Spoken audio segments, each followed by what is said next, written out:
lording it over people.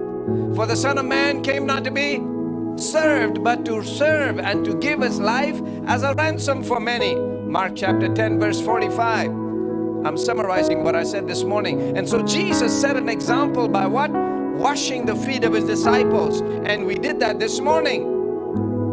Demonstrated by washing feet. Jesus showed that he was a servant.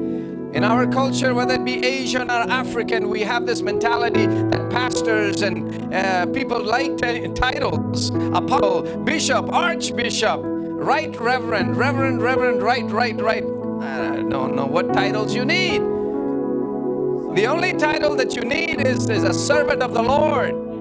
That's what Moses was known as, servant of the Lord. What are you known as? Servant of the Lord? Or bishop, arch, this, that? Don't give me titles. Just give me an affirmation or a compliment. That is a servant of God. That man is a holy man of God. When the Shunammite woman saw Elisha, she said, husband, there's a holy man of God. You see, when people see you humble, when people see you a servant, when people see you fully devoted to God, they're going to say, that's a holy man. That's a person, I want to go to that church. Can we find those type of leaders in this church? Can God find such leaders in this city? Can God find that kind of leaders in this nation? I'm asking you, as you are watching at home or wherever you are watching, are you a servant of Elisha? Elisha asked this Shunammite woman, how can I serve you? Can I speak to the king? Can I speak to the commander? And what did the woman do? Husband, can we offer him a house? Can we build him a room? And she built a room and a table and chair and bed. That's what this woman did with her money and her wealth and her riches. So when I see you all doing well in this country, listen to me. I want to ask you, how are you using God with that wealth?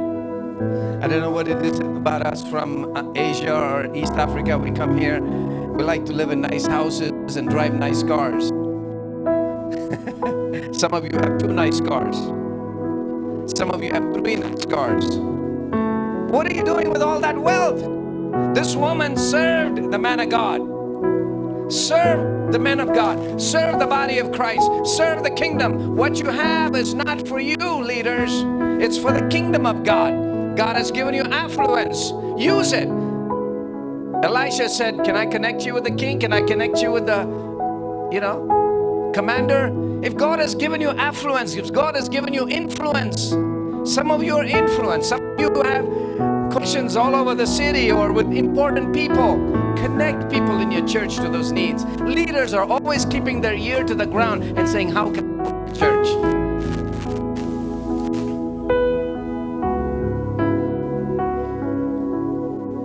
Secondly, leaders should be able to see the future. There should be visionary leaders. Visionary leaders.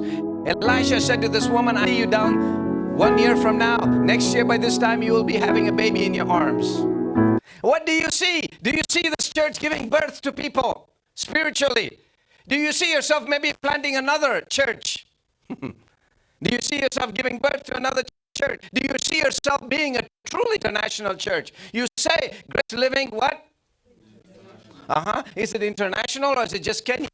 Can we just call it Living Grace Kenyan Church? Come on now. Look around you. Which international do you have beside me? So when does the church begin to have a vision that we can have Koreans here? When does the church begin to have a vision that we can have some other Asians or Ghanaians or Nigerians or South Africans or Ethiopians? You meet them in work. You meet them in different places. How about inviting them and say, hey, we're an international church. Change your vision. You just see yourself as a Kenyan church. Come on now. This is a house of prayer for what? All nations. All nations. Tell your neighbor, all nations. All nations. You're going to India. Oh, yeah, sure. In May. Maybe in September you'll go to Korea. I don't know. I'm going there. I told him he can go with me. Send him. You never know the kinds of people we will connect with. The man that brought him here to the seminary is a Korean man. So why is not a Korean here? Ask Brother Chung to preach here more. I should. I will. Would you like to hear a Korean preacher? Yes. Would you like to pray with the Koreans? Yes. Would you like to see another Indian man or somebody that's come from India and maybe they can come have a service here? Yeah. Why not do an Indian service? Or rent your church to another Indian facility or a Korean church or a Latino church.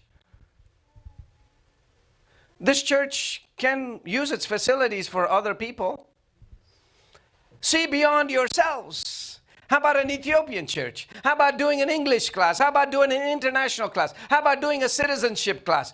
What can you do with this church that touches the nations? Expand your vision. If you're not, you're limiting yourself to me, myself, and no more. And the church would be no more. And when your young people are coming to church, how about getting somebody, maybe even a Kenyan who's been here long enough, or an American, or someone who can speak their language. The churches, African churches, are losing their young people because you are like the old church that came from Kenya. You still sing the same way. Your decorations are still the same way. What is modern about it? Those lights are, maybe. No, I'm not trying to insult. I'm trying to see the visionary. I'm trying to help you see the future. Amen.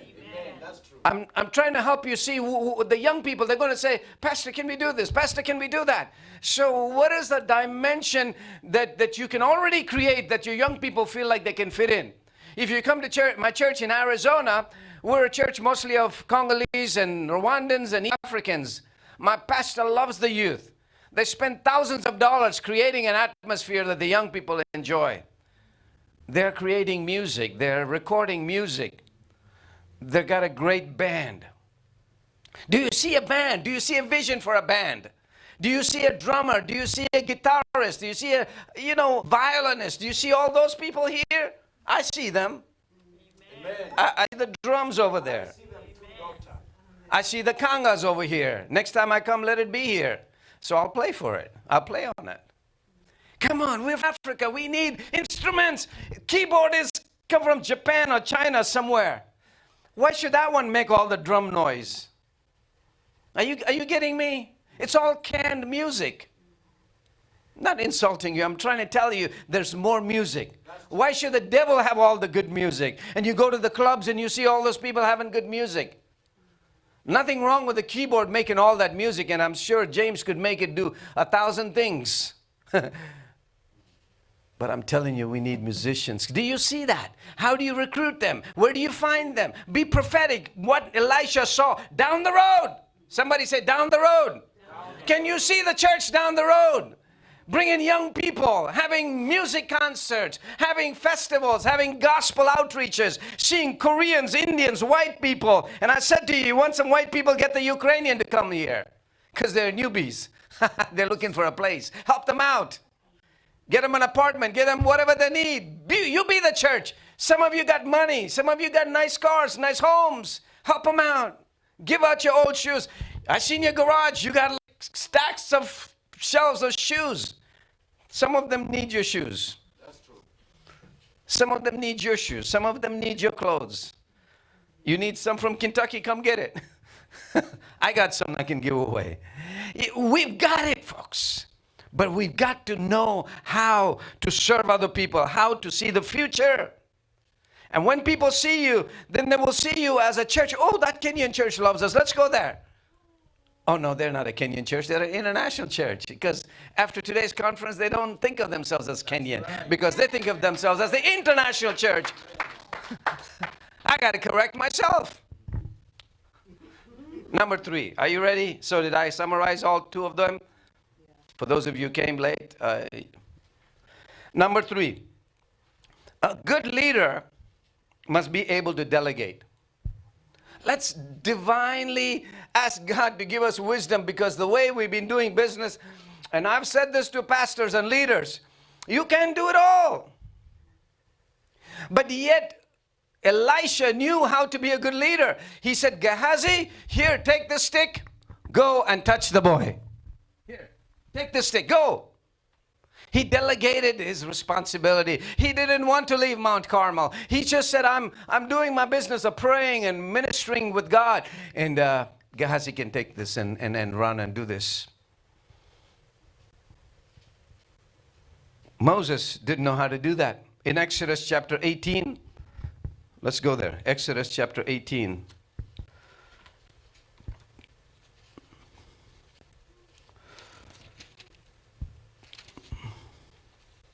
Verse 13.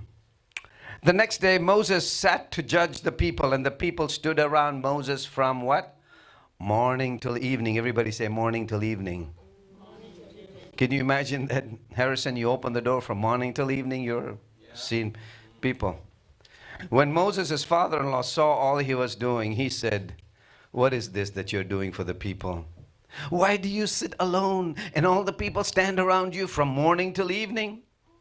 I like the man. He was so practical. And Moses said to his father-in-law, "Because the people come down to me to inquire of God. When they have a dispute, they come to me, and I decide one person and another, and I make them know the statutes of God and the laws." Moses' father-in-law said to him, Moses, what you're doing is not good. Say with me, what you're doing is not good. Mm-mm. And you and the people with you will certainly wear yourself out, for this thing is too heavy for you. Don't you like how practical it is? Tell Harrison, you're going to wear yourself out. If you do everything, you're going to wear yourself out, and that poor woman is watching you do it every day. And look at her face. She sees it. She sees how you're doing your business, you're doing your church stuff.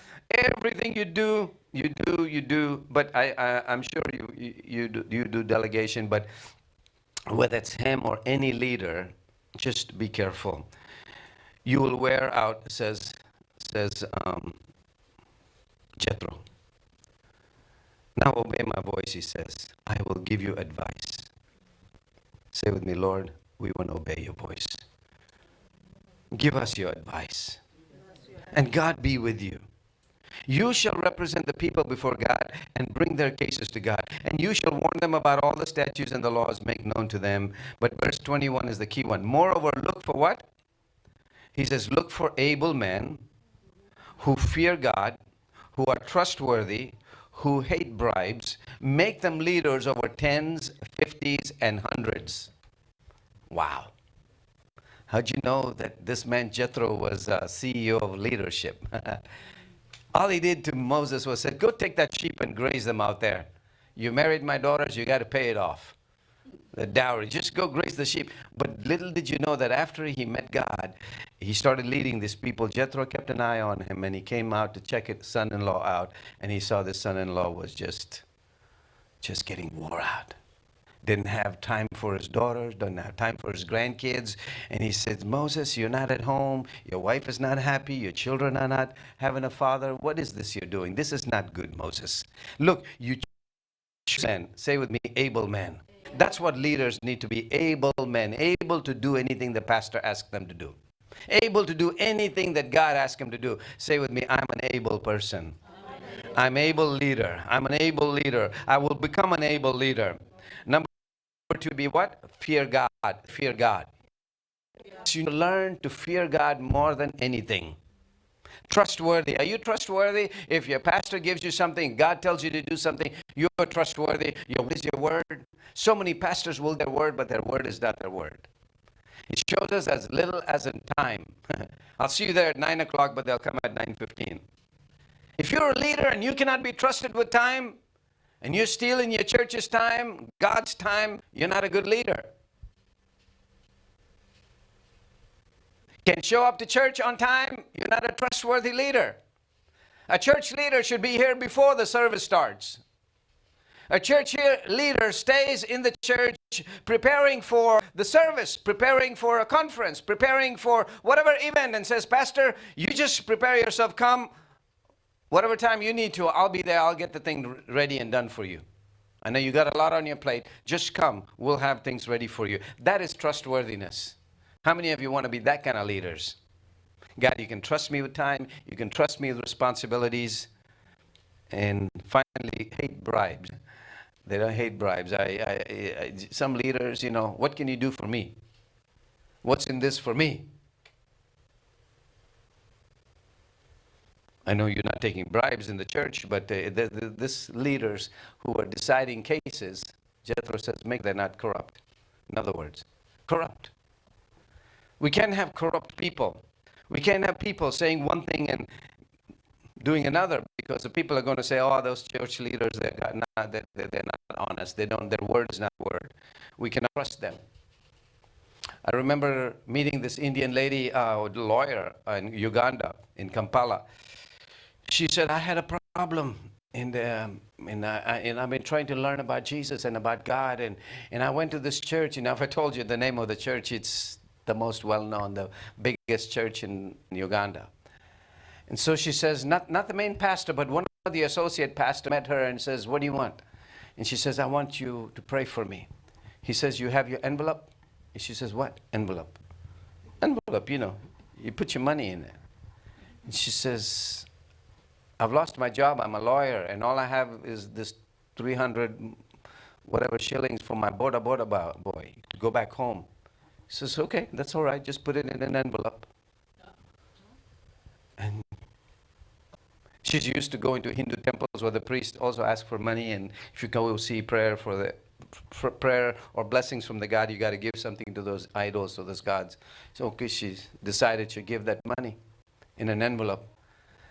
And so she went home after the prayer. Another day she came back and she saw the pastor, the same one that had prayed for her. She said, can you pray for me? He said, no, I'm busy. I got to go to a meeting. And he went to some place. It was not a meeting, because later on she saw him sitting in the cafeteria of the church reading newspaper. She passed him by. He was not in a meeting. He was just passing time reading his newspaper. She says, this is what the church has done. Another lady I met in Swaziland, and she says, I'm embarrassed to have you in our home. And I said, why? She says, because the pastor that was overseeing me said, if you want that curse taken away, if you want that blessing on your family, blessing of protection over your children, you need to give everything. You need to make I don't have anything, Pastor. Well, you have furniture in your house? Yeah, sell those furniture and give it to me. You have bed? You have refrigerator? Yes. She said, I sold everything. I gave it to him, so that this curse will be taken. My children will be blessed. I have nothing in my house. Can you imagine people fleecing the poor people? I went to Malawi. There I was. I'm preaching about evangelism, and these two other famous preachers. If I told you their names, you would know. One of them is from Kenya. Another one is from Nigeria. Yeah, the one from Kenya, if I told you his name, pretty famous person. He says to me, well, he didn't say, he said to the people, I know God's got 32 people that he wants you to give 3,200, 3,200, 3,200, 3,000. And so he had this number. Oh, now God's got 27 people, 2,700, 2,700. And people were coming in money. And some didn't have any money. Took their watches and put it on the altar. Some got cell phones, put it on the altar. Finally, this is the worst. I saw shoes on the altar. Shoes. Now they had nothing. They had to walk back barefoot to their homes. What are they going to do with all these? There's lots of cell phones, mobile phones. Whatever people brought, they're just putting it on the altar because they want this man of God to bless them. You know how my heart broke. I went there to win souls. I went there to preach about souls. And they're literally sucking the souls out of these people. That's what leadership is. I don't want nothing to do with that church. I don't want nothing to do with that Christianity. Let's stop that nonsense. I know you will not let that happen here. But this is the incredible lack of integrity we have among leaders. If you're listening to me and you're following those leaders and you think they're great men, listen, the great man follows Jesus, the one who gave himself and became a pauper. He suffered. He died on the cross. It was not some Gucci cross. It was not some gold-plated cross or gold-plated nails that went through his fingers, through his hands. He suffered a cruel death so that you and I know prosperity. Not the kind of prosperity they know. The kind of prosperity that says, God, all you have given me, I thank you. How may I use this for you? So leadership is about integrity. So the third point that Elisha shows us is that we need to be able to delegate it to men you can trust, men who are not corrupt, men who are trustworthy with time, who fear God. Are you that kind of leader that God can trust you? Are you that kind of leader that fears God? Person that fears God is going to be walking close to Him, is going to be in those prayer meetings, is going to be close to God, has a personal walk with God. And that person, when God says, here's a stick, go do something, that person is going to see miracles. And you know Gehazi's story, he was not trustworthy. Because when Naaman was healed, what did Gehazi do? He ran after him. He says, my master doesn't know anything. He doesn't know how you pay the bills, who makes his porridge, who makes his chapatis, or who makes his samosa. He says, hey, where does it come from? Fall from the sky? I have to go to the market. I have to buy, and I'm going to go get some money, and I'll find any way to go get that money. Hey, Naaman. Some boys from the seminary have come, from Faith Seminary. They don't have much money. Give us some money. Give us some clothes. And so he took the stuff that men had to carry there on donkeys. I mean, that's how heavy it was. He went and buried it in his tent, and when Elijah says, where have you been? He says, oh, nowhere, just around here. Elijah says, you sorry. I saw where you were. You're with Naaman. What you had now is going to be upon you. Be cursed. You come with the leprosy that he had. This is what's going to happen to men who will stand one day before God, and God will judge them. I don't want to be like Gehazi. So Gehazi went there with staff to raise this dead boy. He couldn't bring him back to life. You can't do ministry that's effective because your hands are corrupt. Your heart is corrupt. How can God use you? How can God use me when I'm not trustworthy? When I'm not holy, righteous, when I'm corrupt in my heart? So leaders, listen to me. If you're fighting with your husband, if you're fighting with your children, if you're fighting with your neighbors, cleanse that heart. Say, God, my soul is wicked. I think wicked thoughts. I don't want to be this kind of leader. I want to be a righteous leader. Say with me, righteous leader. Who knows how to accept this delegation that my pastor has given me, this responsibility that God has given me. I accept leadership role with great fear and trembling. Fourth point. He's able to give all of himself or self. Look at verse 32. 2 Kings chapter 4, verse 32.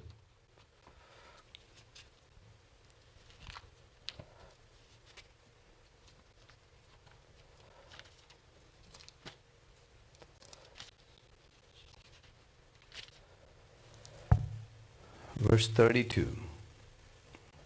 Now when Elisha came into the house, he saw the child lying dead on his bed. So he went in and shut the door behind the two of them, and prayed to the Lord. Then he went up and lay on the child, putting his mouth on his mouth, his eyes on his eyes, his hand, and he stretched himself on the flesh of this child. Can you imagine that? Elisha on this little boy. You know he was a little boy because his mother picked him up.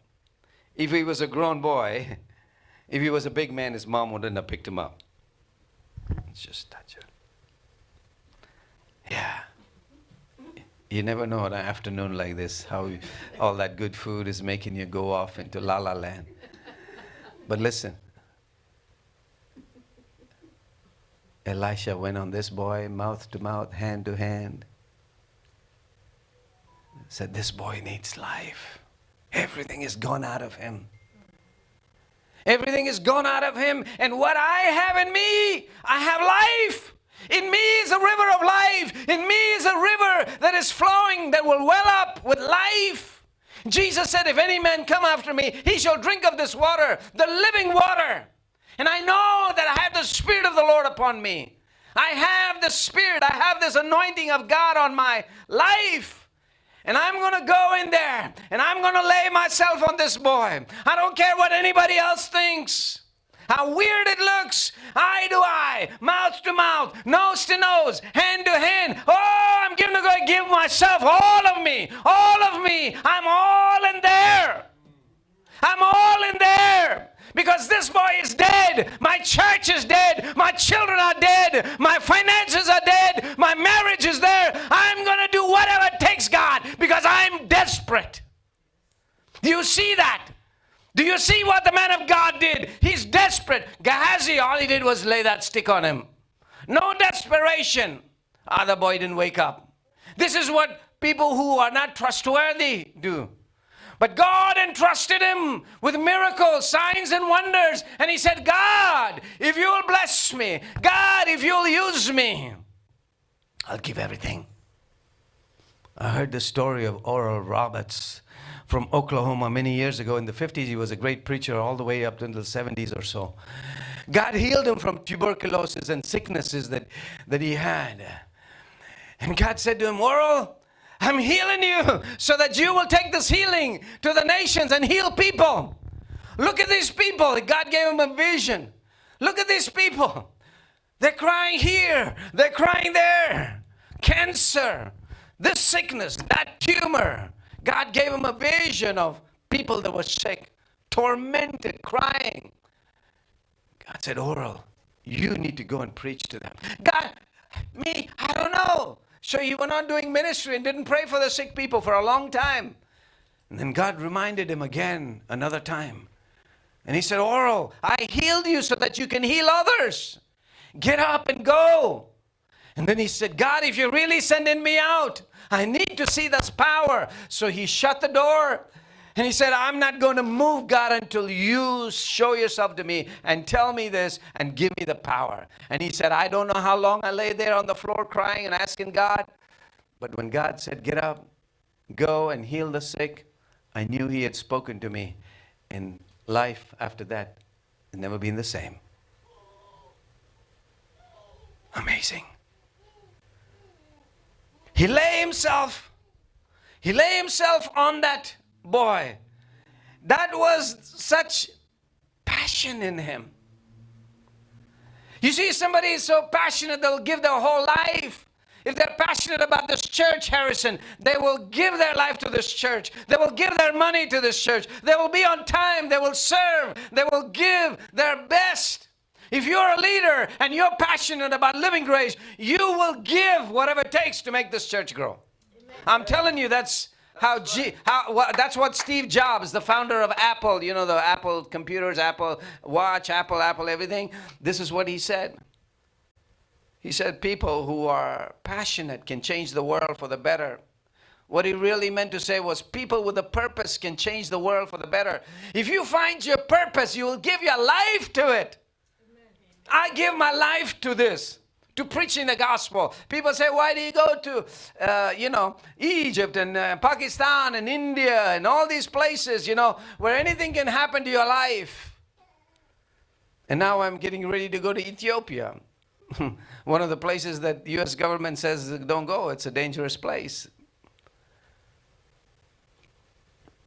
But that's my passion. I want to tell people about Jesus. I want to see people come to know Jesus.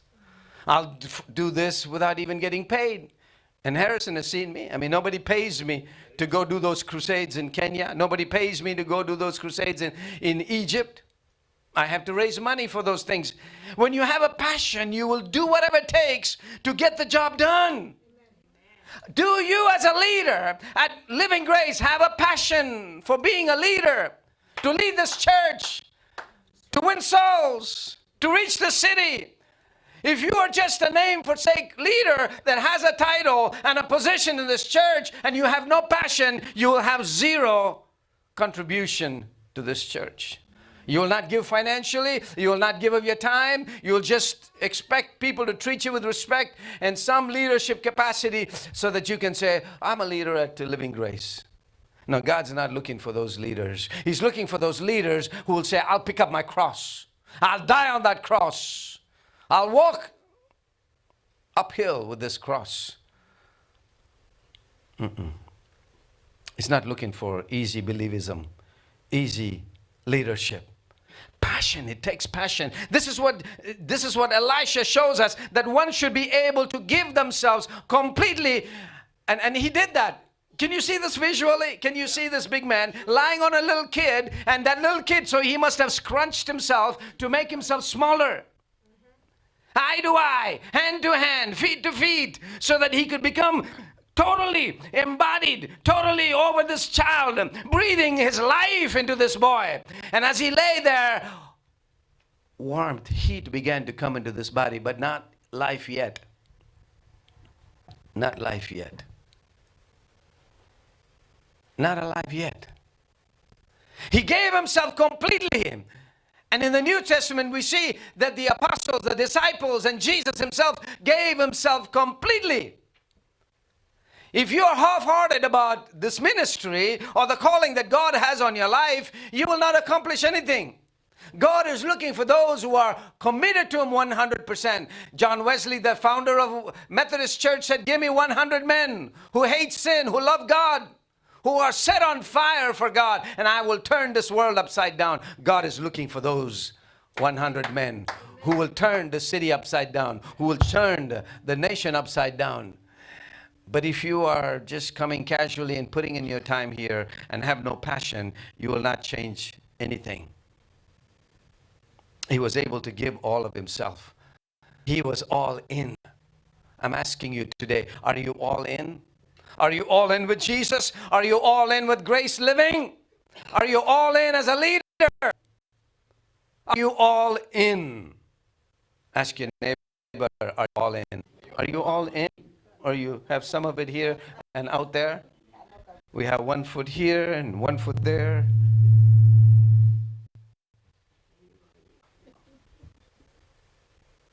Nah, I'm all in here. Draw a big circle around and said, I'm going to get in that circle, God, and I'm going to say, deal with me. I'm all in. Devil, you cannot come inside the circle. World, you cannot come into this circle because I'm all in. I'm all in. I'm all in with the gospel. I'm all in with my church. I'm all in my marriage. I'm all in. I'm all in. That's what Elisha was saying. As a leader, we've got to be able to give it all. Have you given it all? Have you? Have you? Are you playing games? Are you going through the motions? Number five. A leader's got to be able to be relentless. Verse 35. He got up again. Everybody say, got up again. It was not working. The boy was not breathing. The boy's body had become warm. Then he got up again and walked back and forth. He's like, God, this boy's not coming back to life. Everybody say, back and forth, back and forth. Have you been there? Have you done that? The money's not come in. The people are not come in. Harrison, you know, before the church starts, the people have not come in. He's walking back and forth. We need to start on time. There's 5 people here. Walking back and forth. You're just getting warmed up. The boy is just getting warmed up. Come on, people, are you with me? Be a relentless leader. We'll start the church even if there's 5 people. And you all will get the message. Our church starts. What time? Sunday, what time? Sunday, 12 p.m. 12 p.m. But he has to put in their time 11 o'clock. Because I know if he doesn't put 11 o'clock, you all will come at 12 o'clock. If the church is at 1 o'clock, he has to put 12 o'clock. Come on, people. You are in America. You show up to work not in African time. It's not an African thing. It's a discipline thing. It's not an African thing. It is a discipline thing. It's an all-in thing. You're not all in, you're not going to be in time. Check yourself. Come on, check yourself. Every time you're late, say, Dr. Wesley said, if I'm not on time, I'm not all in. Amen. Yeah. Amen. You're not all in if you're not on time. Come on, people. Being at 10 o'clock meeting means 10 o'clock is not all on time. Being here at 9:55 is all on time. That's right. Being early is on time. Not on time is not on time. Are you with me? Yes. Are you all in? Are you all in? Are you all in? Then be relentless. Number 5, be relentless. He got up and he said, this is not working, God. God, what? Sometimes you pray and it doesn't happen, right? I prayed for some people, and I'll say, God, I'm not stopping. I'm going to be relentless. I'm just going to keep asking God. I'm going to keep asking God, because I know that I have to, because until I see a breakthrough, I can't walk away from this. I'm all in, God, and I know you're all in, and this soul needs somebody that's all in.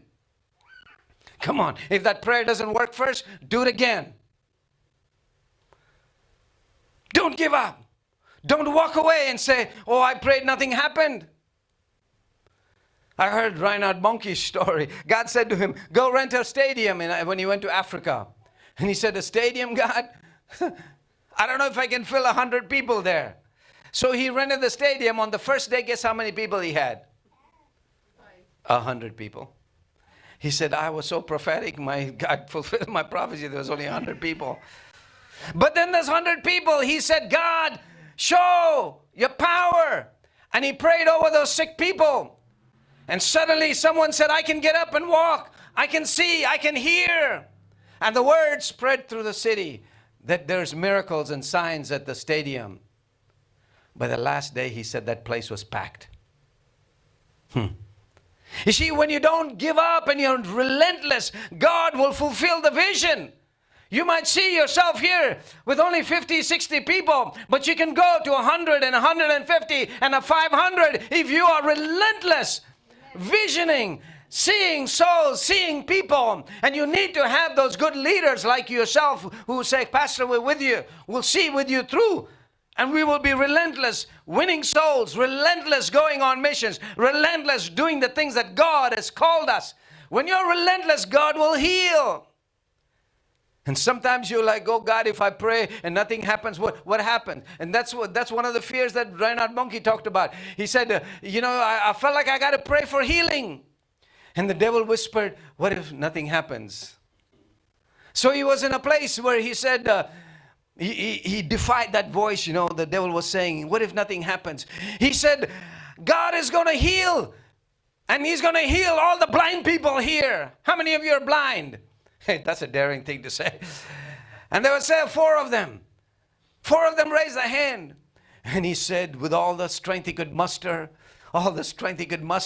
being relentless, he said, God, in the name of Jesus, I pray that you'd open those blind eyes. In Jesus' name, every blind eyes here, open.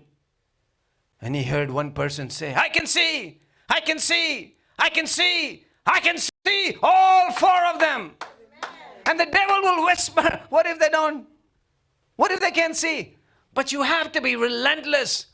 So church, wake up. You have the power of God.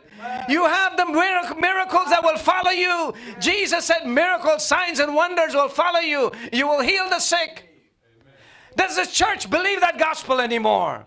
Does this church believe that gospel anymore? Or is it just passed away? It's just for some bishops, for some evangelists, for some apostles. But it's not there for you. No, I am willing to touch the hem of his garment. No, I'm willing to lay on the boy. And I'm willing to breathe mouth to mouth, hand to hand, touch someone that needs the power of God. Yes. So Matthew Kiruri and Ann and Harrison and Esther, we were going to eat one Sunday evening. Walked out into the parking lot and I saw Ann, walking with her cane. And I said, why didn't you come for me to pray for you at the end of the service? I don't know what answer she gave me, but I said, God can heal you. Can I pray for you? I was thinking, what if nothing happens? I said, no, let me pray for her. This is my last day. Let me pray for her. Maybe God will do something. So I said, and I'm going to pray for you in Jesus. And you're going to see God heal you, God touch you, that you can walk without that cane. And we prayed. And she's like, wow, I can bend my knees. I can walk. I can feel something different. Peter here just was not shy about it. He grabbed her walking stick and he just opened the back door of our car and threw it in. Yeah, that's what Peter did. He had more faith than me. So if somebody will wake him up, he'll hear the rest of the story. Peter, you remember the time you grabbed Anne's stick and threw it in the car? Yeah. And so Anne, she was brave. She started walking. She started walking, one foot in front of the other. And I was like, what if that comes back? What if that pain comes back? And Esther was holding her arm and she was walking. And so we walked about 100 feet from the car all the way. We walked to the restaurant. As we walked on the sidewalk, I looked at Anne and I said, Anne, why are you crying? You remember that, Anne? And Esther asked her, why are you crying? And she said, she turned and looked back at the car. And she says, I haven't walked from that car this far without a cane. She says, I have not walked this far without a cane. And we said, glory be to God. Amen. And that day, that was the miracle you saw. There are things sometimes we don't want to pray for, and we don't know if God will do something. And we wonder, how will this look? Will I look like a fool? Will I look like I'm just showing off? No, this is not your power to show. This is God's power to show. If He doesn't heal, that's up to Him. My job is to just pray for the sick. Remember a time a woman brought a pitcher of water and she says, pray for this water. This was in India. And I said, what do you want to do with this water? Well, what are you going to do with this water? And you know what she said? I'm going to go home this evening. My cow, moo, the one that gives milk. My cow doesn't give milk, she said. It's udders. It's udders. You back from Kenya, some of you old-timer people, you know what an udder is. That would you use, squeeze and pull, you get the milk. Yeah, that milk, that udders, she said, are hard. They become stiff. No milk. No milk means no fees for the kids. No rent for the house. No money to pay the light bills. No money to buy groceries. That milk was what kept the family going. I prayed for that water. And then she came back the next day and I said, what happened? She said, but after you prayed, I took it that night and I sprinkled it on the cow's udders, went home that night and slept with anticipation. Early in the morning, I went to see what would have happened to that cow. And those udders were soft and I milked that cow. And that cow gave milk because Holy Jesus has the power.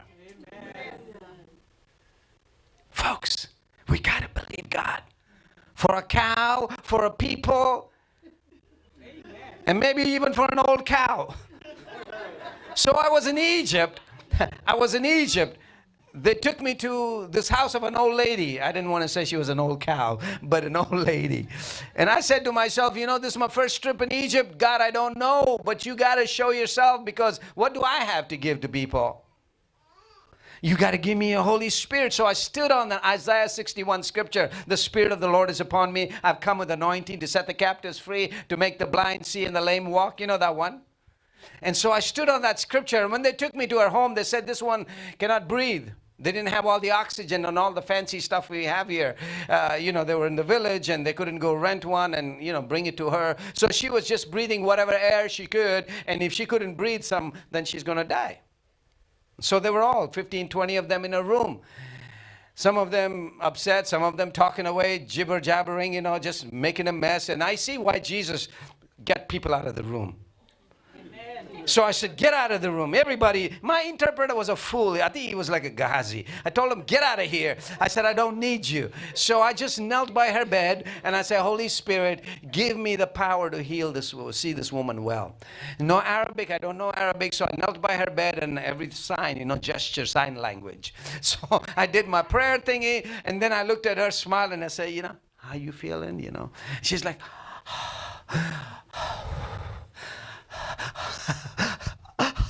She's so happy now that she can breathe. Her breathing got normal. And I said, huh? And I said, here, give me my hand. She gave me her hand, and I just brought her out of the bed. She jumped out of that bed, and she just went,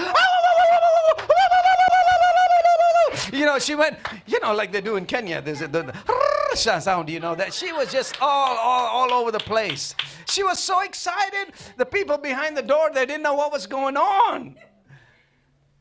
I opened the door, and I said, behold, thy grandmother. Hallelujah. And then I did one of those biblical things. I said, lady, go get me some chai bilaban, which is chai. And she went to the kitchen. She came back with a tray of tea, and I sat there proudly drinking that tea. And I was like, this lady brought me tea because she's well. And that evening I was in our church, and I was telling this story, and I said, is that lady here? And there she was sitting over there. I said, look, as daylight is here, as evening is here, she's just alive. That's my Jesus. Amen. So when will the church begin to believe in miracles? When will we begin to become relentless about this and put eye to eye, hand to hand, mouth to mouth, feet to feet, and say, Jesus, heal this woman, heal this boy, deliver him from alcohol, break this drug addiction. And hundreds of people who coming from Kenya with their teenagers have addicted young boys, addicted young girls, and so many problems in their home. When will you pray and deliver them and pray that God would set captives free? You have the anointing. You have the power. A church that's not exercising the power of God is a dead church. It's a dead church. You're not a living grace church. You're a dead grace church. Help us, Lord. God help you. God help you when you're not exercising the power and the anointing of God. I don't want you to be a dead grace. I want you to be a living grace. Thank you, God, for that revelation. I told you God will give you revelation, not information. Now, if I'm stepping on your toe, get ready. I'm going to step on some more. You might end up in the emergency room. Help us, Lord. Help you. Help you. Power. Power. Arise, church. Arise, church. Esta momento, tu momento. This moment is your moment. Arise. The resurrection has happened. My Jesus is not dead. My Jesus is alive. The gospel is alive. But you in the church are dead. No works of God. No power of God. You have the form of godliness, but deny the power in your preaching, in your praying. People don't need dead words. They don't need a lecture. They need the power of God demonstrated. They need the power of God demonstrated. So why don't you vision and say, Tuesday nights we'll have miracle nights. Yes, sir. Why don't you say once a month we'll have a miracle night? Yes, sir. Bring the sick. Bring the lame. Yes, sir. Bring the ones with a tumor. Bring the ones with a cancer. They are crying. The doctors cannot heal them.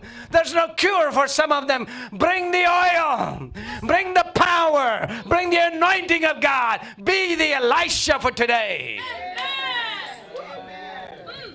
He was all in. I don't think the church is all in. You pray half-heartedly. You don't pray relentlessly. You pray and you give up.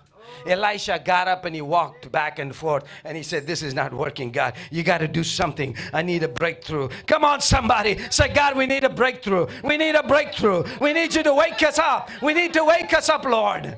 Get up and walk again. Get up and pray again. Get up and walk again. Get up in the middle of the night. Get up early morning. Get up in the midday. Get up. Get up. Get up, lazy bones. Dead bones. Arise. I speak the word of God. I speak the word of God. Arise, dead bones. Arise, dead bones. Arise, dead bones. For you shall be living grace. You shall be living grace. I drive the spirit of dead. I drive the spirit of death. I drive the spirit of no believism.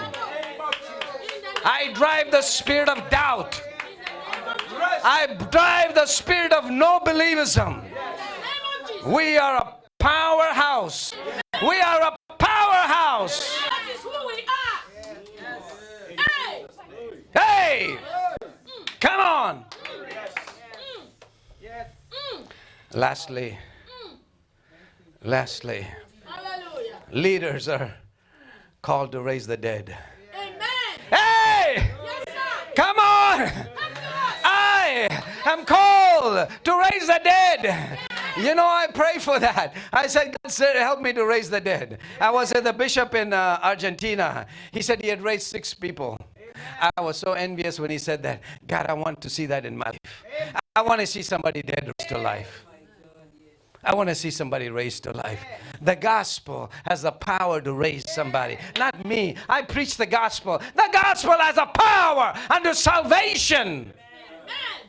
And this Jesus who raised Lazarus to life, Yes, sir. he is in me. He says, I am the resurrection and life. He that believeth in me, though he die, yet he shall live. I know that's on the day of resurrection, but there are some people that need to be brought back to life. Amen. Hallelujah. And will God use me?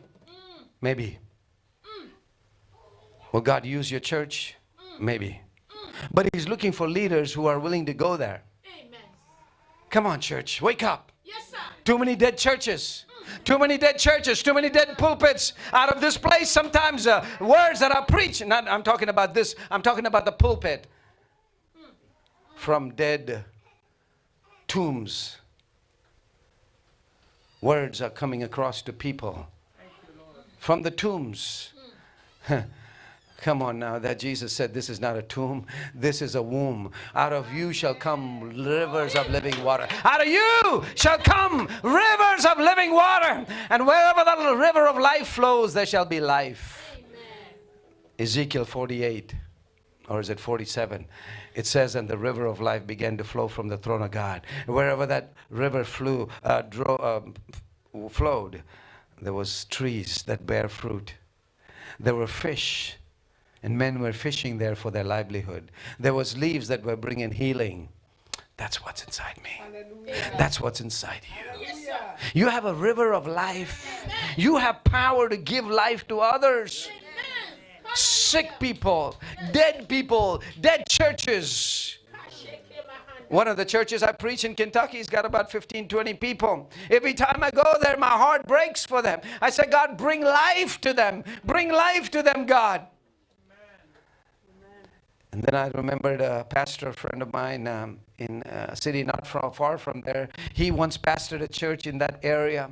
I said, Jeff, you have a story. He had a story. He says his church was called Dry Creek Church. And he said that exactly was what the church was, like a dry creek church. They had dried up. They were just about to die.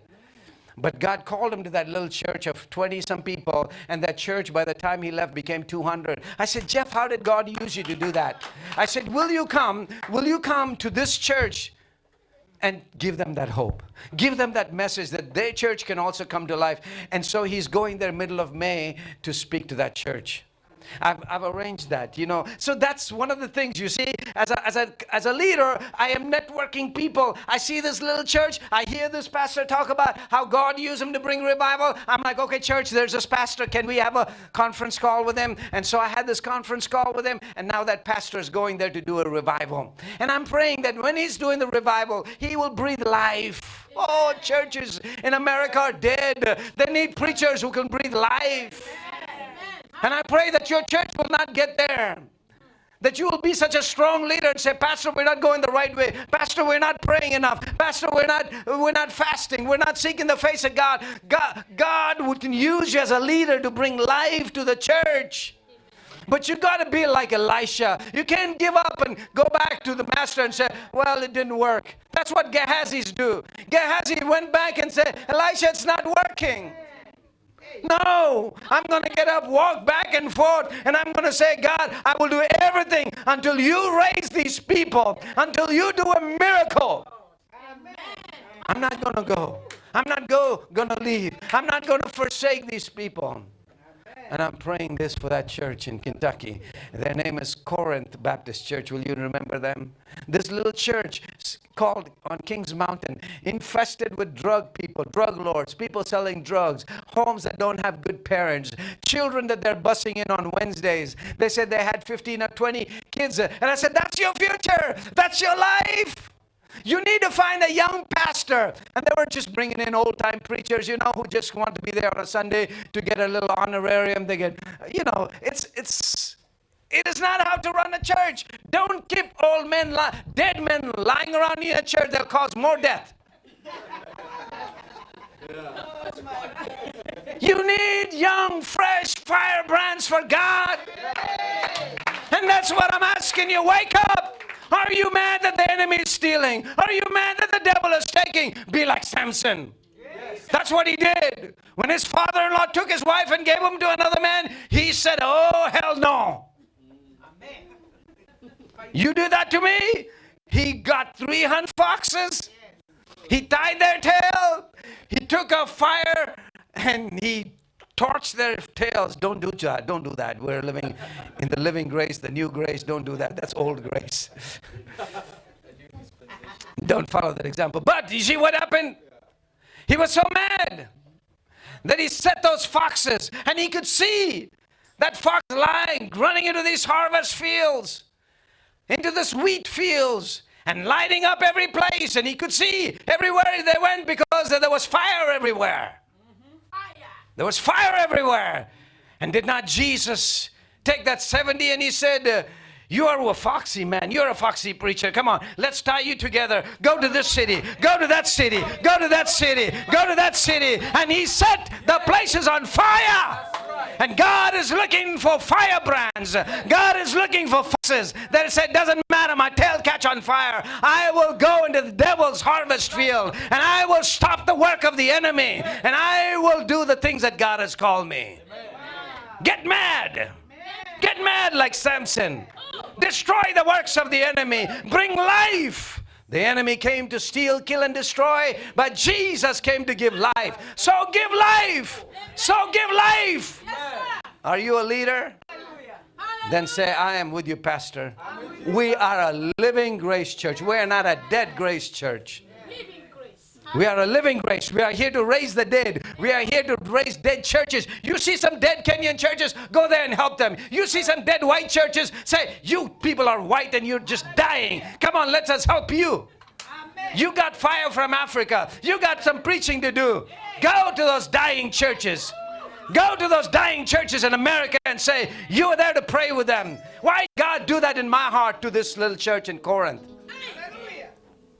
Why should I care about them? But I care because I am Elisha. Amen. I have connections. I have connections with the living God. I have a connection with the God who has an anointing on my life. And he connects me to people like Pastor Jeff Edwards. And you know what Pastor Jeff Edwards respects about me? He says, this man loves the local church. I'm an evangelist. I'm not in this for myself. I'm in this for the local church. Because the church belongs to Jesus. And the gates of hell cannot come against his church.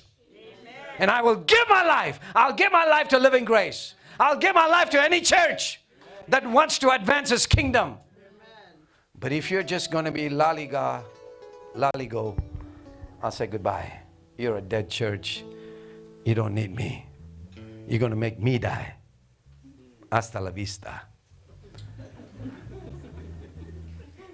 Wake up and say, I want to be a living leader. Anointed by God. Shall we pray?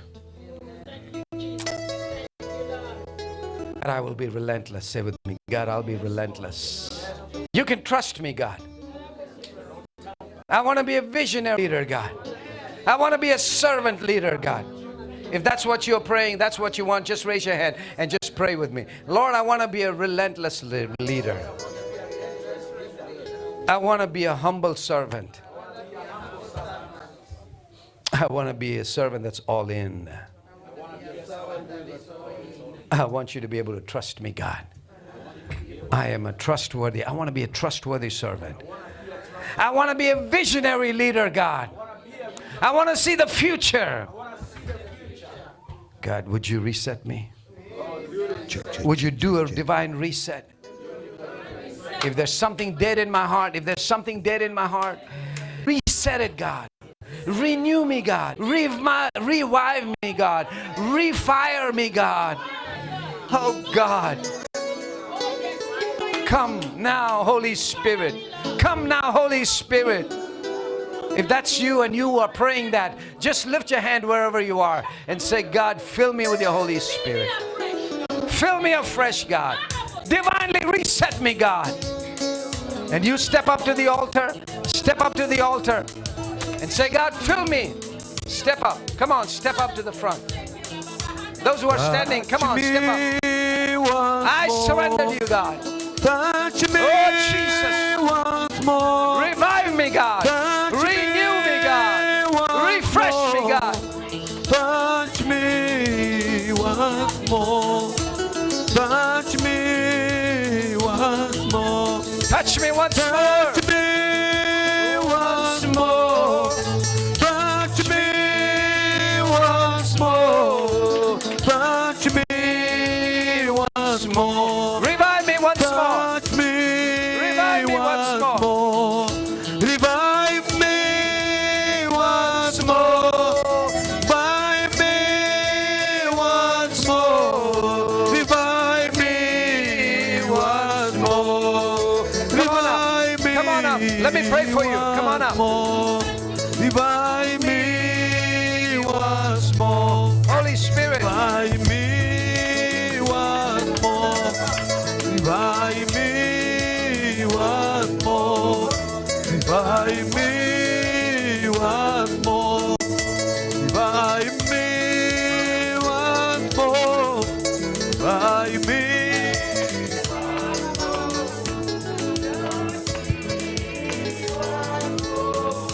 Revive me once more. Revive me once more. Revive me once more. Revive me once more. There is power, power, wonder-working power, and blood of the Lord. There is power, power, wonder-working power, in the precious blood of the Lord. There is power, power, wonder-working power, in the blood Jehovah, have your way. of the Lord. Father, revive us once again. Let there be There a is light in the life power, of God. Revitalize us also again, Father. That where we were giving up, where we had retreated, oh Father, where we had gone to the back benches, oh God, Father, the power and the grace of God, Father, shall come back to us, dear Father. And the grace shall come back again in great measure, Father, in the name of Jesus. I pray, have your way. Have your way. Touch the hearts of your people. Touch the hearts of your people. Let the grace of God abound, dear Master. Break every yoke. Break every bondage. Break every chain. Master, in the name of Jesus. Let your people receive a fresh anointing. A fresh anointing. A fresh grace, dear Father. The grace of God that is able to raise up. The grace of God that is able to catapult. Father, to higher heights. In the name of Jesus. Oh, Son of God. May we go. May we go as our next God, dear Father. May there be the life of God. May there be the life of God. May we become the life givers, dear Father. That whoever comes in contact with us, oh Son of God, there shall be life. There shall be the power and the grace of God in the name of Jesus. Every form of resistance, every form of opposition, God, I rebuke it in the name of Jesus. Oh Son of God, in the name of Jesus. Have your way, Master. Have your way, Master. In the name of Jesus. I rebuke every evil. I rebuke every voice of resistance. I rebuke every voice that is counter-attacking your people. In the name of Jesus. For you have called the Son of God. The Father will not do exploits. In the name of Jesus. Oh, Son of God, help us. That we may believe in you. That we may believe in you. That Father, what you have spoken about everyone who you have called. And Father, we pray that we can be a servant God. How can we believe that the grace and the power of God, oh Son of God, is in us? In the name of Jesus. Oh Father, have your way. Father, have your way. Let there be revival. Let there be revival in our hearts. In the individual capacity, God. Father, even in the church, Master, the Lord, the things that we ought to do, Father, we shall do them. Master, for the honor and glory of your holy name. Son of God, have your way. Son of God, have your way. Son of God, have your way. Son of God, have your way. Son of God, have your way. Continue to pray for your life. Continue to pray for your ministry. Continue to pray release you in the name of Jesus. Oh, Son of God, we worship you. We honor you, Father, for your precious and your loving God. Have your way, have your way, have your way, have your way, have your way.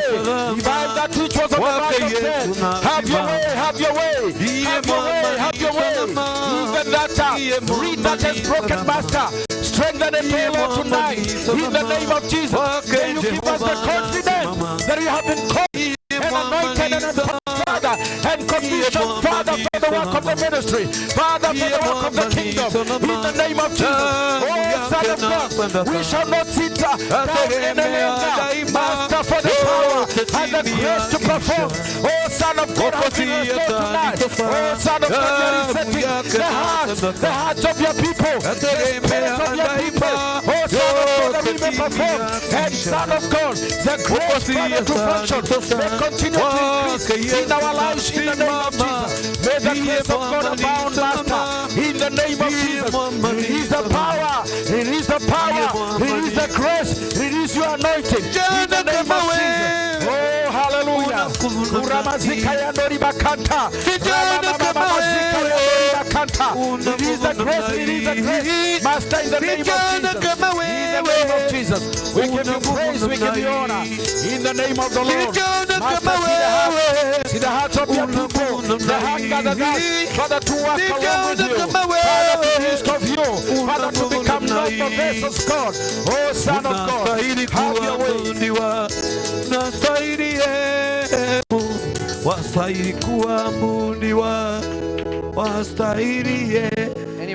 Anyone that's got a back problem, a sickness, you cannot hear, anything that you need God to do for you right now, quickly come, quickly.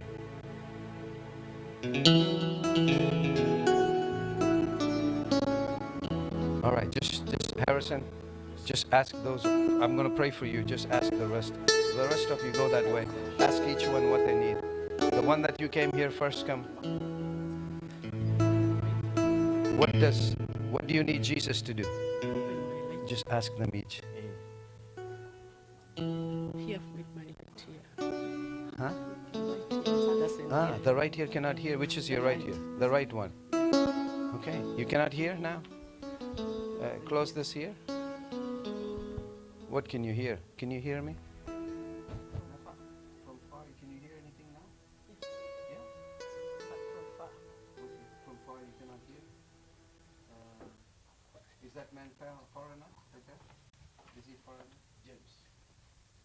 He's far enough? Yeah? Okay. Okay. Say, whisper something. You hear him? What'd you say? Ask how you can hear me. It's here. Yeah, I'm not scared. You couldn't hear him. You're going to believe that God can heal you. Okay? In Jesus' name. Lord, you sent me here. Hallelujah. Like Elisha. I have nothing Yes. but the Spirit of the Lord upon me. Yes, God. So Yes, nothing. Lord. It's not about me. It's about you. So Lord, in your name, and in the one who sent me, I say in the name of Jesus, deaf ears open up. Open up in Jesus' name. Open ears now. Hear. In the name of Jesus, ears open up. Open in Jesus' name. In Jesus' name, open up. Can you hear? Can you hear? Can you hear? Ears open up.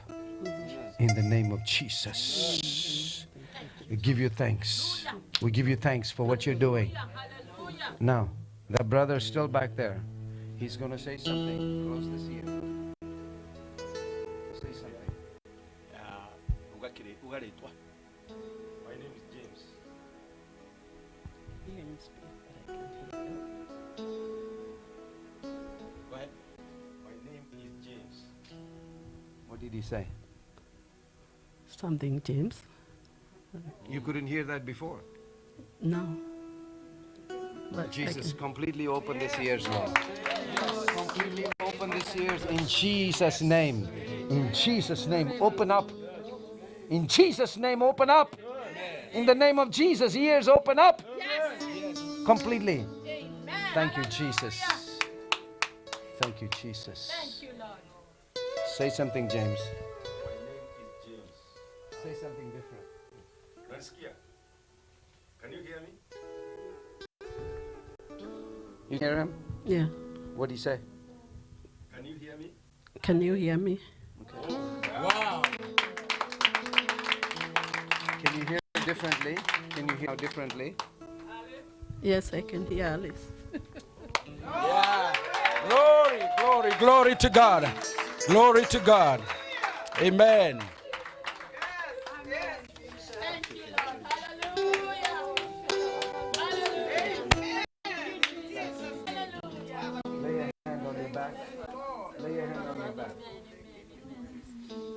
Hallelujah.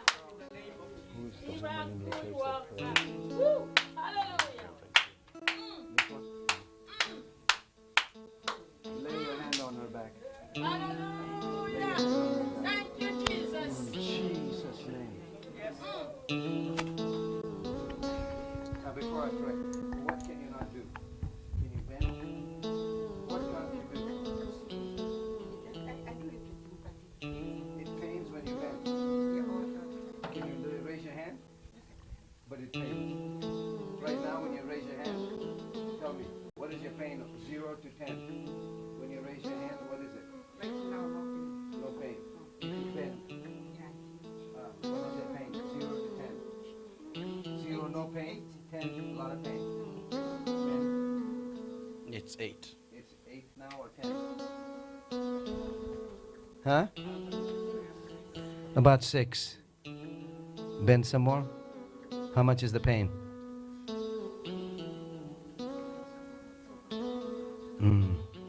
Let's do it now. Let's do it. Let's pray. Lay your hand on her back. In the name of Jesus, who heals the sick, who raises the dead. I've come with the anointing to heal the sick, to raise the dead, to even heal the bad backs. In the name of Jesus, as my sister's laying her hands on you, you'll feel the heat going up and you'll feel your back getting back well. In Jesus' name, as I lay my hands and her hand is on your back, Jesus heals you. Jesus heals you. Jesus heals you. Every sickness in the backache, be gone in the name of Jesus. Jesus, completely restore her. You got all the body parts. You got the discs. You got the nerves. Everything to reconnect like it's supposed to be so that she doesn't have to have pain. So pain, backache, back disease, in the name of Jesus, be healed. Receive healing from Jesus. Now again, let's bend. Let's see. Do something what you caused you pain. Bend again. See if there's any pain.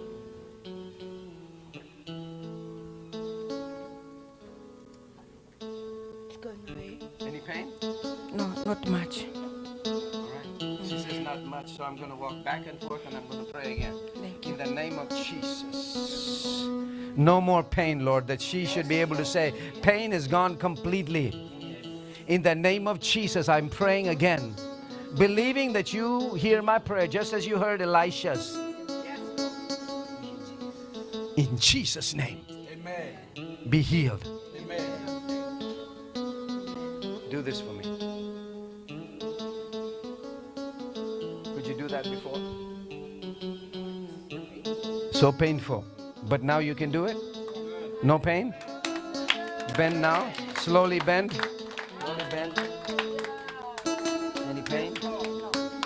Any pain? It's gone. Give me testimony. It's gone. The pain is gone. My Jesus is the healer. My Jesus is the healer. Amen.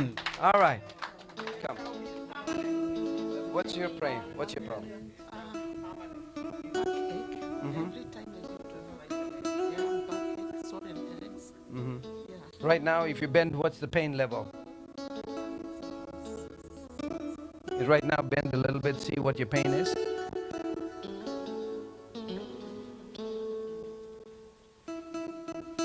About 5, okay? Now watch this, people. I am not the man. Christ is the healer. Okay, do you believe me? Okay, this is the proof. Come this way. You are going to pray for her. I'm not even going to say a word. I'm not even going to say a word. You are going to pray for her. You're going to lay your hands and you're going to see God use you. Do you believe that? Did you hear my sermon today? Are you all in? Are you relentless? Are you going to raise the dead? Are you going to heal the sick? You're going to pray. Me? I'm finished. I'm not going to be here always. You're going to be here. I'm going to be gone Sunday night. But you are going to be here and you're going to pray for the sick. When you have that healing service, you're going to pray. And you're going to see this woman healed today. And your faith is going to shoot up through the roof. How many of you believe that? Amen. It's not about me. Say, Wesley, point your finger at me. Say it with me. Wesley, Wesley, you're not the man. I'm not the man. Jesus is the man. Jesus is the man. And right now, what's her name? Reverend Jane's got the floor. Reverend Jane's got the floor. Are you all excited about this? Because I don't want to be I don't want to be the one who prays for all of you. Harrison doesn't have to be the one who prays for all of you. You. Sister Jane? Este momento, tu momento. Es hora, tu hora. Orar. Let us pray. Our Father in heaven, we come before you with thanksgiving in our hearts. Our sister is hurting. Jehovah, we commit this back to you, O God, and we decree healing over this, your servant, in the name of Yes, in the Jesus name of Christ. Jesus. We decree healing over her back. Yes, God. Over her lower back, over her middle back, Jehovah God, we decree healing. May your healing virtue flow every part of her back, Jehovah God, and radiate to every muscle and every bone. In the name of Jesus Christ, we thus decree in the name of the Father, the Son, and the Holy Spirit. Amen and amen and amen. Now, do what I said. You So- were pain, try doing something before that you couldn't do. Yeah, Just can let you- her do it, Harrison. Can you do something? Can you walk bed all the way, my sister? All the way down? Yes. Ask her if Turn she's to got my any side. pain. Ask her if How she's is got your any pain. pain now? Amen. Amen. Hallelujah. Oh, glory to God. Father, we thank you and we bless you for healing. We decree that it shall be permanent. What you have done on this altar, let it be permanent to the honor and to the glory of your name. In Jesus' name we all say, Amen. Okay, let me coach you now. Well, y'all watch this. I know you want to say we all, but just be personalizing it. They're coming to you. Say, in Jesus' name, I pray for you. Backache, be healed. Repeat after me. In Jesus' Jesus' name, name, be I healed. be healed. Backache, Backache, be healed in Jesus' name. be healed in I Jesus' command you to name. get well in Jesus' name. I command you to get well in Jesus' name. You are praying for her. They're backing you up. But take authority as an individual. Don't be relying on the rest of them. Amen. Because I heard your prayer doing we stuff. God listened to it. He was merciful to you. And He's gracious. He's good. But each one of us have to exercise our gifts. We can exercise our gifts. Jesus said, but when the Holy Spirit has come upon you, who will be His witnesses? I will. You will. You will. You will. I will. I So will. we can do this, people. I say to you, there are sick people. There are people with aches, problems. And when you lay your hand and pray for them, they will be healed. Do you know, as much as you might not think I can do this healing thing, this man here of little faith, you know what he did to me? He said, when she was praying, lay hands on her. I said, no. I'm telling on your pastor. He didn't think Miss Jane's prayer was powerful. I'm discipling, mentoring him, so I can say that. Don't you say that to him. He's still my boy. Okay? You don't have that right. He's your pastor. Always your pastor. Are you with me so far? Yes. Say, you're my pastor. You're my pastor. We love you. We love We you. love you, Esther. So they're here to serve you. So don't say, Pastor, pray for us. Get Miss Jane. Hey, Jane, the other day you prayed. Your prayer works. So tomorrow it's Esther. Tomorrow it's you. Come on now, people. We got the power. Say, I got the power In the name of the Lord. Musician, come on now. Let's finish with that song or one song. Harrison, can we have a moment of celebration and a moment of dancing and celebration? Absolutely. Before we go to the next word. God has done a good thing. Somebody say, God has done a good thing. God has done a good thing. He's a good God. Amen. Good God. Amen. Stand up together. Let's worship. Stand up together. Let's worship. I'm done. Stand up together. Let's Amen. God is good. Can I help you with this? Can I help you with this? Amen. Hallelujah. Hallelujah. Reverend David, please. You are Alpha and Omega. We worship you alone. You are worthy to be praised. You are Alpha. You are Alpha and Omega. We worship you alone. You are worthy. Join us. Join us. Join Join us for what God has done. And we celebrate. We give thanks to the Lord. In the name of Jesus. You are worthy to be praised. You are Alpha, you are Alpha and Omega. We worship you alone. You are worthy to be praised. You are Alpha, you are Alpha and Omega. We worship you alone. You are worthy to be praised. We give you glory, we give you all the glory. We worship you alone. We are worthy to be praised. We give you glory, we give you all the glory. We worship you alone. We are worthy to be praised. We give you glory, we give you all the glory. We worship you alone. You are worthy to be praised. Wastahili yewe Bwana, wastahili yewe Bwana, wastahili yewe Bwana, upokea utukufu. Tunakuinua, wastahili yewe Bwana, wastahili yewe Bwana, wastahili yewe Bwana, kupokea utukufu. Tunakuinua, wastahili yewe Bwana, wastahili yewe Bwana, wastahili yewe Bwana, kupokea utukufu. Ni wewe Bwana, ni wewe Bwana. Hallelujah. Praise the Lord. Amen. Let's put our hands together for God. Amen. We can do better than that. I'm saying. Now, I have seen things happen here.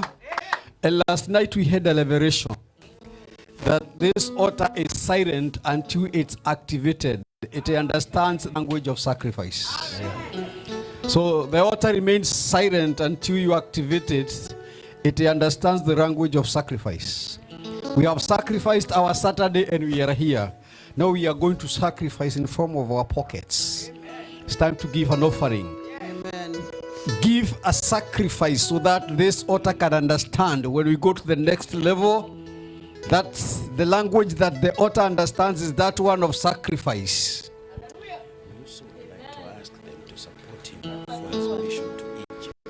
And we are doing that. Remember, Dr. Wesley is going to Egypt and then India. And part of what we are giving, apart from covering this conference, we are going to bless this man of God. Amen. The language of sacrifice. Sacrifice is when you are giving something that leaves you and you feel that something big and special have left you. It is not just a normal thing that you do every day. So Media I people will put the cash app number and the Zelle number. The cash app number is there, 206-581-1505. You can write a check to Living Grace Church International. One of the things to show, like the challenges of not we are dead, is that living power of giving. And I want to ask us to give us a number. Yes, sir. Now, Achira, you can bring us that number as we continue. And I would invite our treasurer, Mr. Matthew, to stand here. You receive the offerings from us and bless the offering. So once you lift it up, we are going to pray for it. So you pray and receive. All right. Let's pray. Let's bow our head and pray. Dear Heavenly Father, we thank you. We honor you. We celebrate you, God, for giving us this opportunity to be together, to hear your word and to encourage us. And even, Father, to reset our mind, oh God, back to what you design us to be, back to the calling that you have in our lives. Thank you, Father, for the messages that have been given unto us, oh Lord. And Father God, as we take another opportunity to sacrifice, to give us a portion of what you have blessed us with, bless the people that are about to give. Be with them, O Lord, in the course of the week. Bless the works of their hand. And Father, be with them. Protect them from the evil one. Protect them at any place where they're driving, where they are walking, wherever they are, oh God. Guide them till we meet again. Maybe you put a hedge of fire, protection over their lives. Father God, protect them. In Jesus' name, I pray and I believe. Amen. As we bring you continue.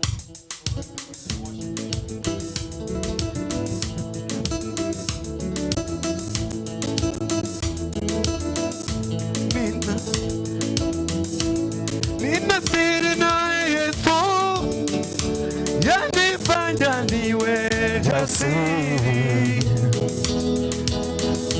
Kwa amani nayo vingi, yanifanya niwe jasiri. Yaniburudisha, nikirukaruka, nikimba hosana, amen. Ninasiri na Yesu, yanifanya niwe jasiri. Kwa amani nayo vingi, yanifanya niwe jasiri. Yaniburudisha, nikirukaruka, nikimba hosana, amen. Yaniburudisha, nikirukaruka, nikimba hosana, amen. Ninasiri na Yesu, yanifanya niwe jasiri. Kwa amani nayo vingi, yanifanya niwe jasiri. Yaniburudisha, nikirukaruka, nikimba hosana, amen. Yaniburudisha, nikirukaruka, nikimba hosana, amen. Waambie wanaolia na kuteswa na malimwengu, waonje ni neema yake, na neema zake Mwokozi. Watafunguliwa, watawekwa huru, wataimba hosana, amen. Watafunguliwa, watawekwa huru, wataimba hosana, amen. Ninasiri na Yesu, yanifanya niwe jasiri. Kwa amani nayo vingi, yanifanya niwe jasiri. Yaniburudisha, nikirukaruka, nikimba hosana, amen. Yaniburudisha, kaniburudisha, nikirukaruka, Hosana, amen. Kahimola, kahimola, kahimola. Pigie Bwana makofi jamani. Amen. Pigie praise and worship team. Let's take our seats. Amen. Welcome to Living Grace Church International, where God lives. Sorry. I said welcome to Living Grace Church International, where God lives. Somebody said, if you go to a church and you find a Nigerian in that church is vibrant. A Nigerian in the house. I can understand. She changed the atmosphere immediately she came in. You can understand there is somebody who is vibrant in the house. So, mentor, this is our mentor. So we have a Nigerian, we have an American, we have Burundi. So we are international. We are going somewhere. This man, when it comes to souls, he is serious. I have a church in Kentucky. When I came to this land in 2008, I found him with a church, and then he went to the border I reside and said, I want to give this church to Peter because I feel like I'm being called to the nations. So he left me in charge of a packed church. And since 2008, that church has multiplied itself. They are 19 now, almost 20. So the other day we went to Des Moines. We were in a Fred Meyer shop. He practices what he says. Every black person he saw, he learned to them, where are you from? And he would tell pastor, where are the cards? The pastor said, our church doesn't have a card. He almost slapped the pastor. How can you walk with me and you don't have a card? So we are being reset. Hallelujah. He doesn't speak Swahili by then, but he had a congregation of people from all over Africa until they could not find space in that church. And he is evangelizing on the streets without any language that he is speaking to bring them on. And we are all here speaking Kikuyu, and you can't bring somebody. Kuja kwa Yesu. Kuja kwa Yesu. In this house, we have a great singer of our times. Her name is Eda Kate. So we want to invite Eda Kate to present her song, and then after that, you'll be joined by the praise and worship team. We will worship. So Eda, it's your turn. Let's put our hands together for Eda. And once you have done your numbers which you want to present, then you call the worship team.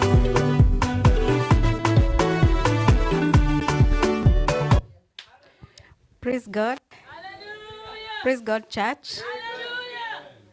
Those who are not answering me, I don't know if I longed you. Praise God. Amen. Mko na shida na mimi? No.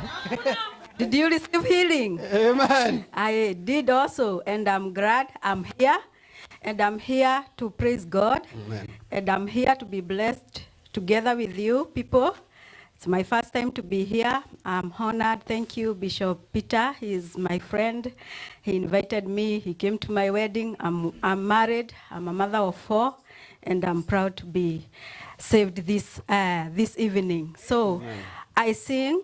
I'm a minister. So one of my latest songs that I've sung, it's called Karogano.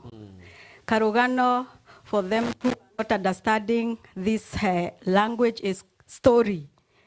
Aka story. Each and every one of us has a story. And it didn't start with you. It started long time ago with all them that became winners. They had story. If you remember Hannah, after all that being buried, loved, she got a son. Praise Jesus. Everybody who had a story then, they became victorious later. So the story that you have today, don't mind about it. If it's good, continue. If it's bad, let me tell you, one day God will turn it over. God will make sure that you will celebrate one time. So don't give up. So I don't think that if you have story, you are supposed to be seated as we sing this song. Let's stand. Before stories, stand up. DJ, give us the song. Yes, sir. Hallelujah.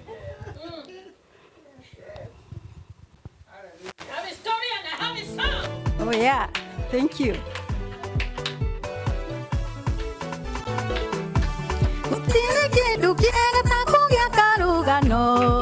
Niko gatumaga mundu athie na mbere kega kana koruga tiga kumakia. Let's over DJ. DJ, let's start over again.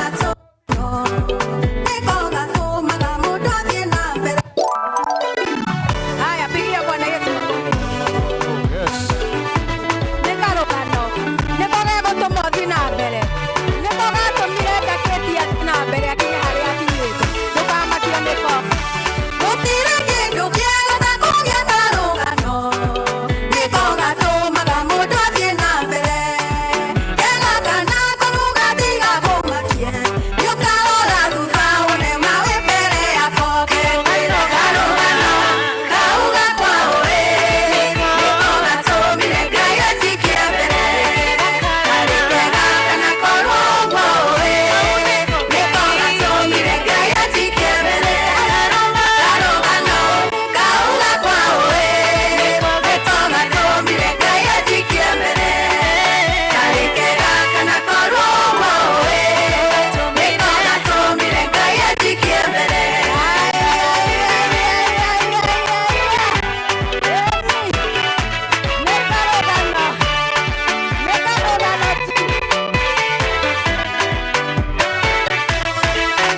Watu wa mastore tukae chini.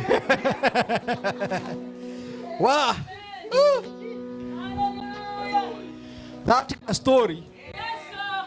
Hata kakiwa kabaya hivyo ndio kalileta muujiza. If you did not talk about it, the miracle could not have been there. So be happy when they are talking about you. Whatever has happened, that gets you to a different level. Amen. I want to invite Pastor Wachira. Kwende na kwake kwale kuru asinetwo nini.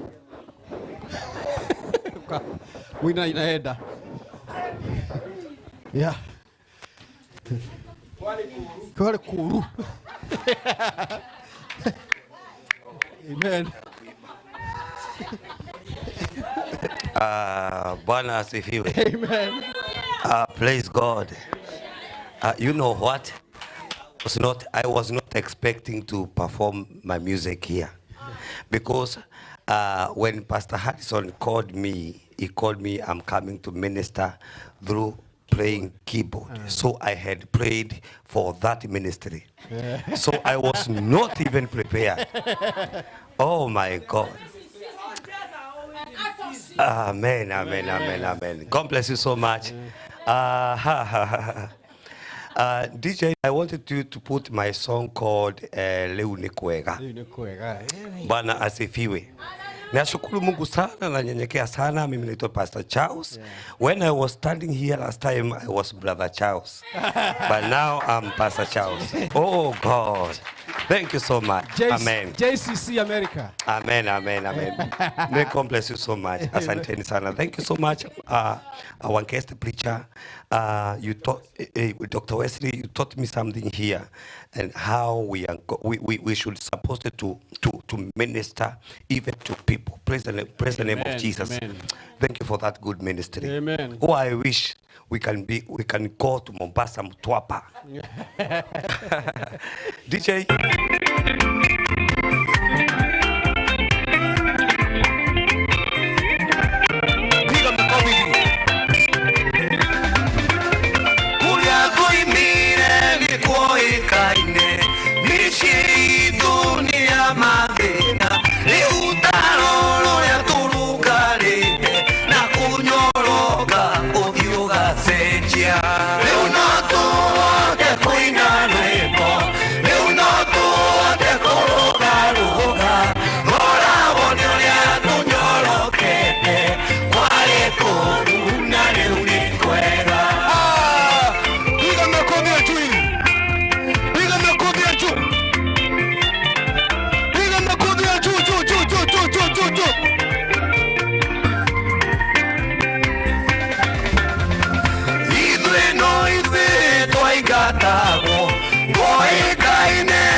Hallelujah. Tupigie Wachira makofi.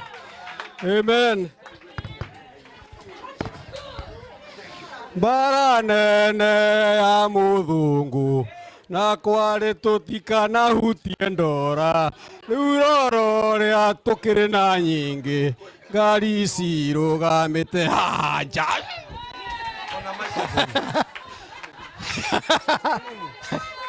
Mimi na Washira we can do korabo. Exactly. Amen. Who else have something to present? If we do that, gym kwisha. No gym membership. Yo inaisha hapo hapo. Amen. Anybody with a song to present? We thank God. Tell your friend, thank God you came. Amen. Washira has a magical thing to make everybody dance. Amen. I wanted us to breathe and then we will sing two Kegosha songs and then we'll continue. That which you prayed for now, it's your turn. Praise and worship team, come. He prayed God to lead the worship, not to sing. He did not come to present it. So, our praise and worship team, Reverend Jane, today you are doubling up. Yes, Lord. After Wesley is gone, the new Wesley has been promoted in this place. All programs to Reverend Jane. Amen. Amen. Tusimame kwa miguu yetu. Let us stand up. Let us stand up, and then we. Amen. Amen.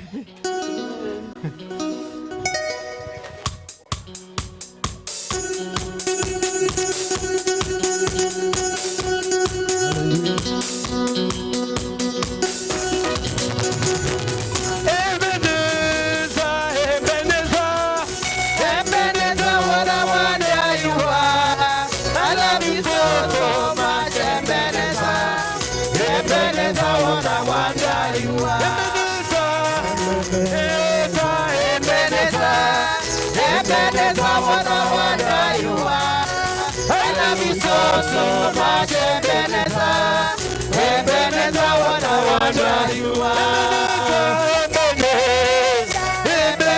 Ebenezer, Ebenezer, what a wonder you are.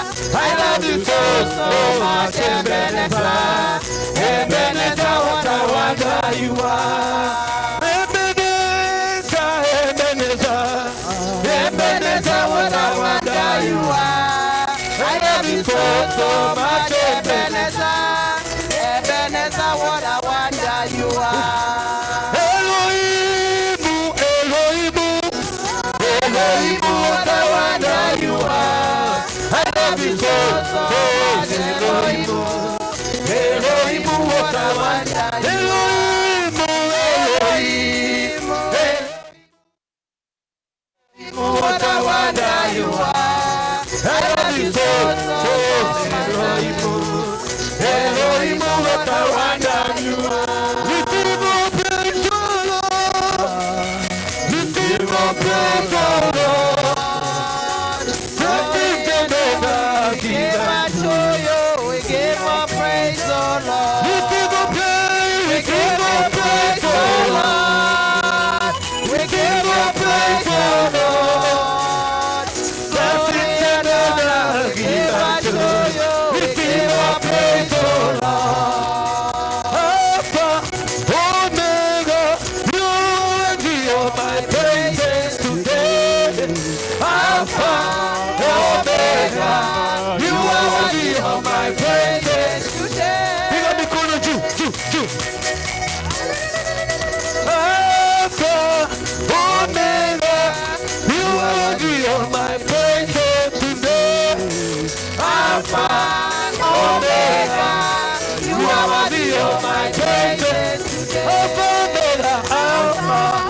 Omega, you are worthy of my praises today.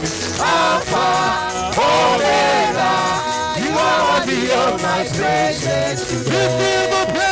Receive our praise, O Lord. Receive our praise, O Lord. Blessings and honor give unto you. Receive our praise, O Lord.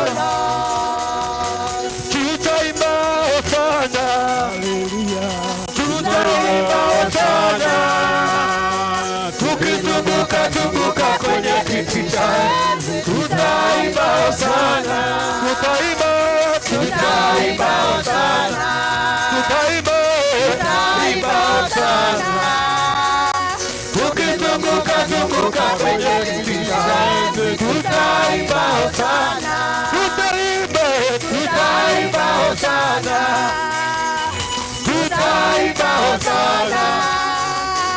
Tukizunguka zunguka kwenye kiti cha enzi tutaimba Hosana. Tutaimba Hosana. Tutaimba Hosana. Tukizunguka zunguka kwenye kiti cha enzi tutaimba Hosana. Hakuna Mungu kama wewe. Hakuna Mungu kama wewe. Hakuna Mungu kama wewe. Hakuna natakuweza kumutema. Hakuna Mungu kama wewe. Piga mikono juu. Mungu kama wewe. Hakuna Mungu kama wewe. Hakuna natakuweza. Hakuna Mungu kama wewe. Hakuna Mungu kama wewe. Hakuna Mungu kama wewe. Hakuna na hata kuweko. Zibushale tie gode gode. Kazi ororoka gode gode. Kashea shea gode gode. Gotire na gotika.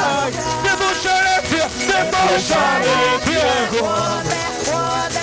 Kazi ororoka gode gode. Kashea shea gode gode. Gotire na gotika. Hakuna Mungu kama wewe. Hakuna Mungu kama wewe. Hakuna Mungu kama wewe. Hakuna na hata kuweko. Hakuna Mungu kama wewe. Hakuna Mungu kama wewe. Hakuna Mungu kama wewe. Hakuna na hata kuweko. Hakuna Mungu kama wewe. Hakuna Mungu kama wewe.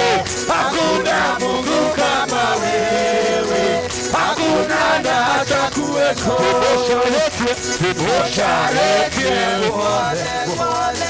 Kazi ororoka gode gode. Kashera shera gode gode. Gotire na gotika. Debosha